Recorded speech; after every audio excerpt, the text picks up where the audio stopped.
By the middle of the morning on June 6, 1944, the American assault plan at Omaha Beach was already dead. Landing craft had missed their sectors, radios were destroyed or drowned, officers were being shot off the beach as fast as they could stand up.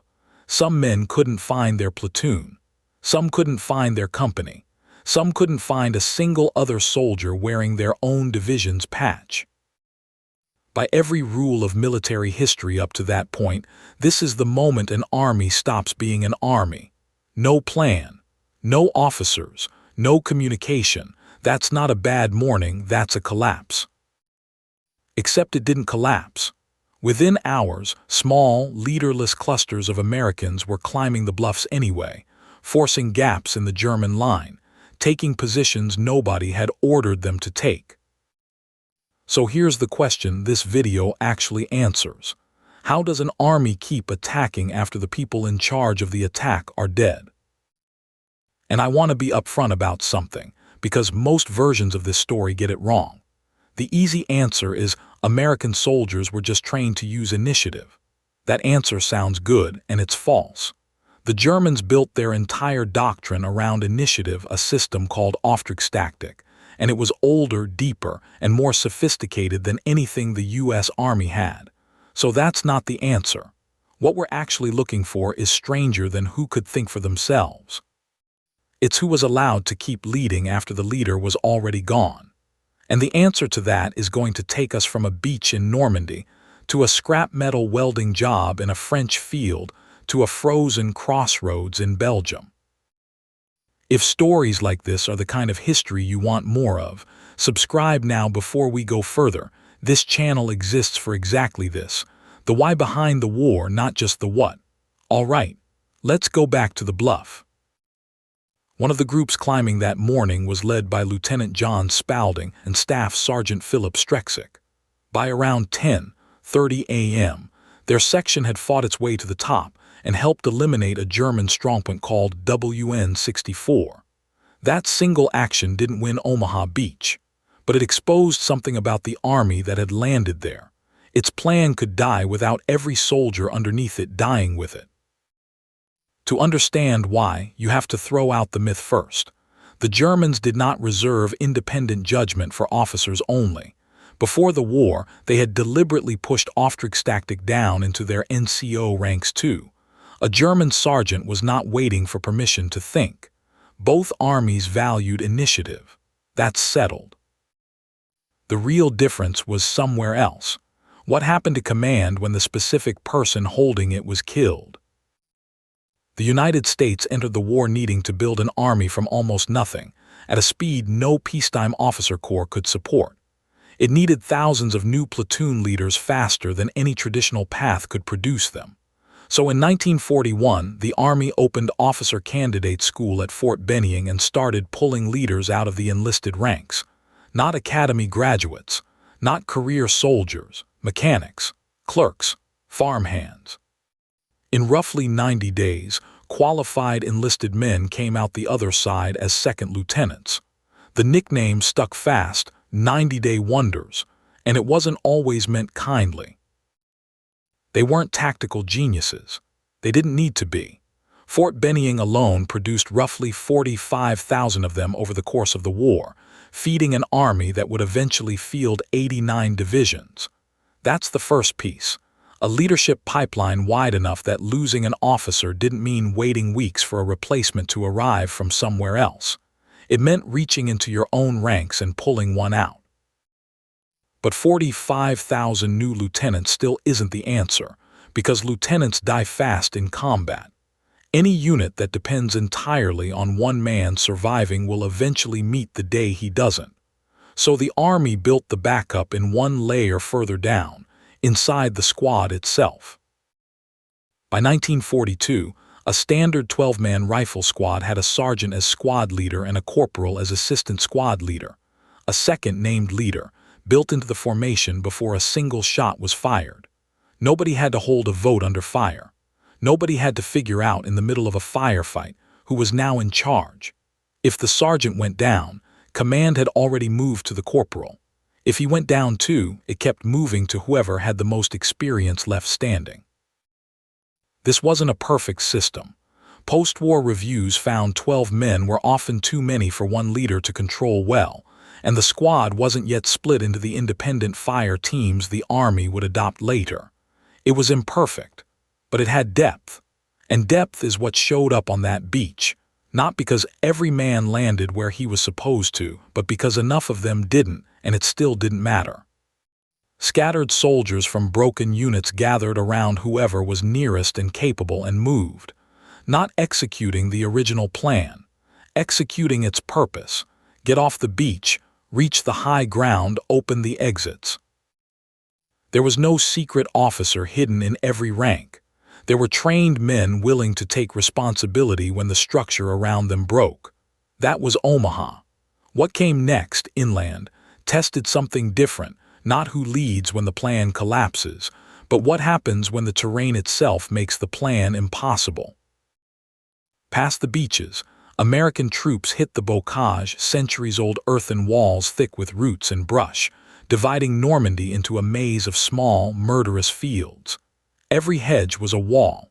Every gap was a kill zone. Tanks that tried to climb over exposed their thin belly armor to whatever was waiting on the other side. Engineers could blow a hole through, but the blast told the Germans exactly where the attack was coming. No classroom back home had an answer for this, so units in the field started building their own. Some paired suppressive fire with demolition. Some rigged phones to tank hulls so infantry could talk to the crew inside. And in July of 1944, a sergeant named Curtis Cullen proposed something almost embarrassingly simple: weld steel teeth onto the front of a tank so it could tear straight through a hedgerow instead of climbing over it. His unit scavenged the steel from German beach obstacles. Mechanics welded it into prongs. It worked. And here's the part that actually matters: Cullen had no authority to redesign the American tank force. He was just close enough to the problem to see what the engineers back home had missed. His officers listened. The idea got tested, and once it proved out, the Army didn't bury it in paperwork. It built over 500 of these devices in 11 days flat. That's the real mechanism, not decentralization alone. A soldier spots the problem. A small crew builds the fix, and a large organization has enough trust in its own bottom ranks to move fast once it works. That combination, not any single doctrine, is what kept adapting faster than the enemy could counter it. By December of 1944, that same depth was tested at a scale nobody had planned for.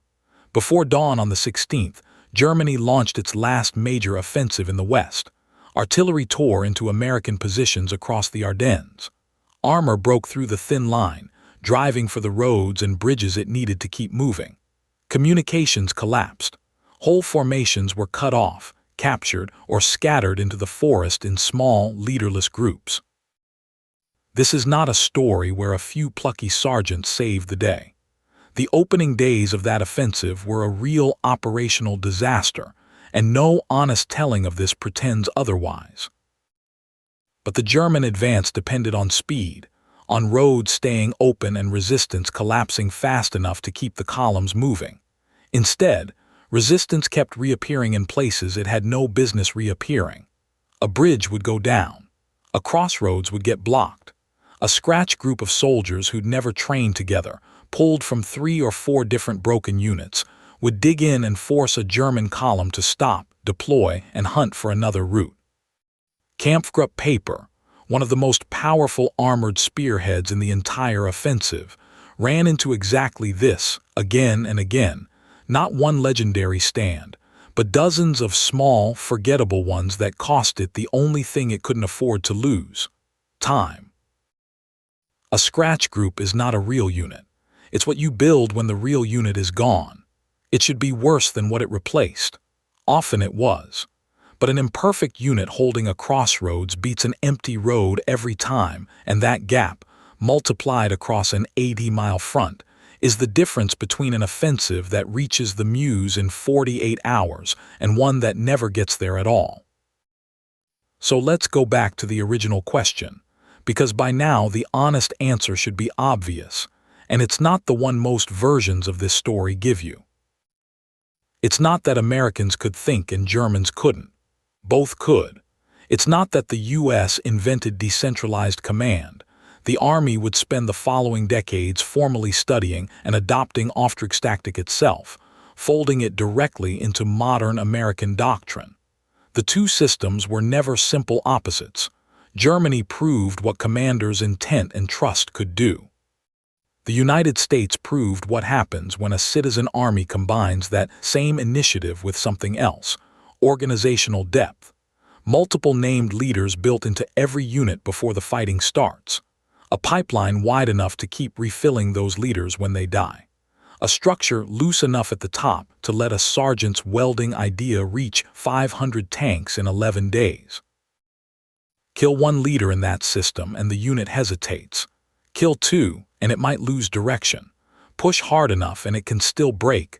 American units did break on all three of these battlefields, and pretending otherwise would be a lie. But as long as one more person down the chain was willing to pick up the responsibility nobody assigned him, organized resistance didn't end. It just moved to whoever was left. That's the actual weapon in this story. Not a rifle, not a tank, not a secret officer hidden in every rank replacement responsibility. The expectation, built into the system from Fort Benning down to the newest private, that when one layer of leadership disappeared, the next layer would try to carry the mission anyway. On Omaha Beach, that meant climbing a bluff nobody ordered you to climb. In the hedgerows, it meant welding enemy steel onto your own tank. In the Ardennes, it meant standing at a crossroads with men you'd never met an hour earlier, because the alternative was standing there alone. If this is the kind of military history you want more of, the why behind the war, not just the what, subscribe and turn on notifications so you don't miss the next one. And in the comments, tell us about a soldier whose story deserves to be remembered. History doesn't survive because of the generals.